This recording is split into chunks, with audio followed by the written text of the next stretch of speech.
একটা প্রশ্ন করি, আপনার কম্পিউটার কি সরাসরি বিদ্যুতের সাথে সংযুক্ত? তাহলে আপনি প্রতিনিয়ত একটা ঝুঁকির মধ্য দিয়ে কাজ শুরু করেন।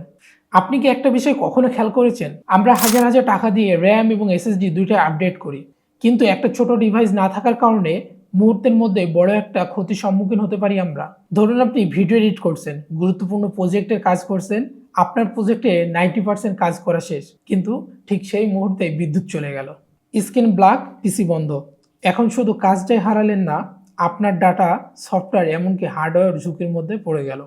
আর এই কারণে ইউপিএস শুধু একটি অ্যাক্সেসরিজ নয়, বরং কম্পিউটারের একটি সেফটি ডিভাইস। আজকের ভিডিওতে আমরা বিস্তারিত দেখব ডিজিটাল এক্স 650 VA, এই অফলাইন ইউপিএসটি। এটি কি শুধু কয়েক মিনিটের ব্যাকআপ দেয়, নাকি সত্যিই আপনার কম্পিউটারকে সুরক্ষা দিতে পারে? যদি আপনি আপনার লাখ টাকার কম্পিউটারে একটা ইউপিএস ব্যবহার না করেন, তাহলে কি কি ক্ষতি হতে পারে চলেন সেগুলো একটু দেখে আসি। অনেকেই মনে করেন ইউপিএস মানে শুধু বিদ্যুৎ চলে গেলে কিছুক্ষণ ব্যাকআপ পাওয়া। আসলে বিষয়টা এর চেয়েও অনেক বড়। কাজ করতে করতে যখন হঠাৎ বিদ্যুৎ চলে যায়, তখন আপনার র্যামে আনসেভ যত ডাটা ছিল সঙ্গে সঙ্গে মুছে যায়।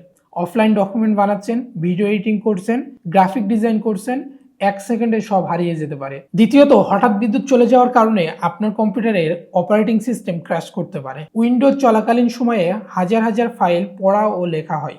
হঠাৎ পাওয়ার কেটে গেলে সেই প্রসেস অসম্পূর্ণ অবস্থায় থেমে যায়, ফলে উইন্ডোজ ক্র্যাশের মতন সমস্যা দেখা দিতে পারে। তৃতীয়, আমরা যে সমস্যার সম্মুখীন হই সেটা হচ্ছে এসএসডি এবং এইচডিডি এর ক্ষতি হতে পারে। হঠাৎ পাওয়ার লস হলে ইরোর তৈরি হতে পারে।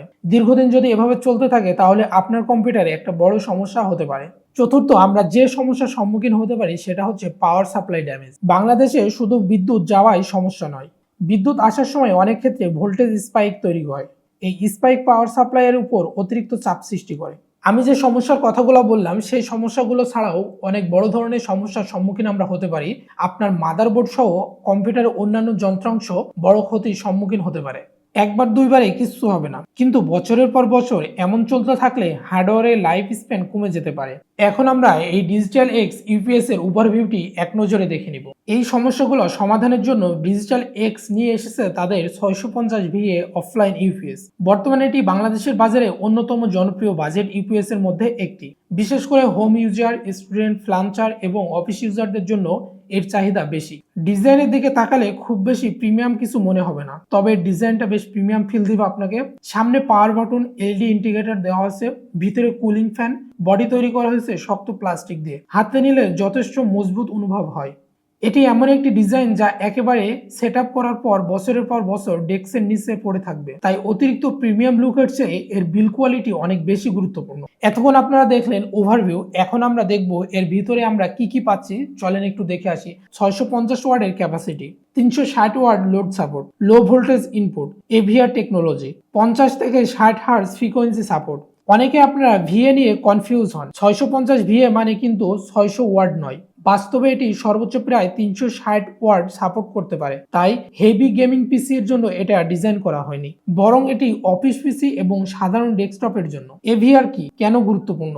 এই ইউপিএস এর সবচেয়ে গুরুত্বপূর্ণ ফিচার হচ্ছে এভিআর। বাংলাদেশে অনেক এলাকায় ভোল্টেজ 160 ভোল্ট থেকে 240 ভোল্ট পর্যন্ত ওঠানামা করে।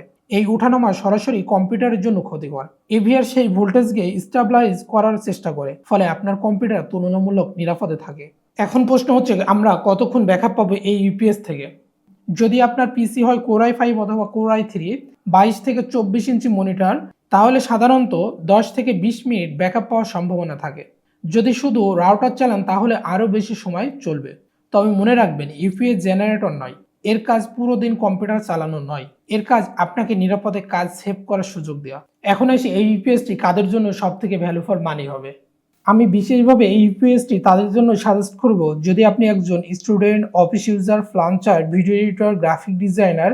আর এখন এসে এই ইউপিএসটি কারা পারচেজ করবেন না বা কিনবেন না।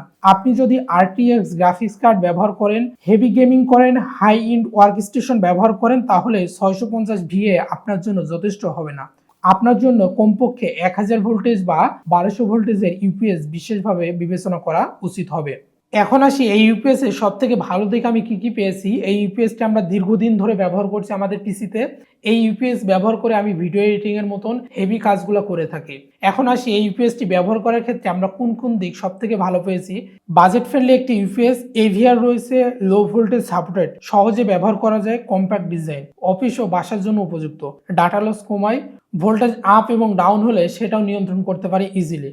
এখন আসি এই ইউপিএসে আমরা কি কি খারাপ দিক পেয়েছি সেগুলো যদি একটু বলি আপনাদের। হেভি গেমিং পিসির জন্য এটা নয়, দীর্ঘ সময় ব্যাকআপ দেয় না, ব্যাটারি লাইফ ব্যবহার অনুযায়ী কমতে পারে। সবকিছু যদি আমরা বিবেচনা করি, এই ইউপিএস এর গুরুত্ব আপনি তখনই বুঝবেন যখন আপনি আপনার কম্পিউটারে বড় কোনো ক্ষতির সম্মুখীন হবেন। তার আগে আপনি এই ইউপিএস এর গুরুত্ব বুঝতে পারবেন না। তাই ভাই সময় আছে, এখনো একটা ইউপিএস আপনি পারচেজ করে নেন আপনার সেটআপের জন্য। এখন আসি এই ইউপিএস এর বর্তমান মার্কেট প্রাইস কত আছে। এই ইউপিএসটি আপনারা পারচেজ করতে পারেন 3400 টাকায়। তবে হ্যাঁ, কেনার সময় অবশ্যই একটু যাচাই করে নেবেন, তার কারণ মার্কেট ভেদে এর দামটা কম এবং বেশি হতে পারে। এই ইউপিএসটি আপনার কেমন লেগেছে সেটা অবশ্যই কমেন্ট করে জানাবেন, আর ভিডিওটি কেমন হয়েছে সেটাও কমেন্ট করে জানাতে ভুলবেন না। আর আমার ভিডিওতে একটি লাইক, আর হ্যাঁ অবশ্যই আমার চ্যানেলটি সাবস্ক্রাইব করবেন। দেখাও পরবর্তী কোনো ভিডিওতে নতুন কোনো টেক রিভিউ নিয়ে। ততক্ষণে ভালো থাকবেন, সুস্থ থাকবেন, আল্লাহ হাফেজ।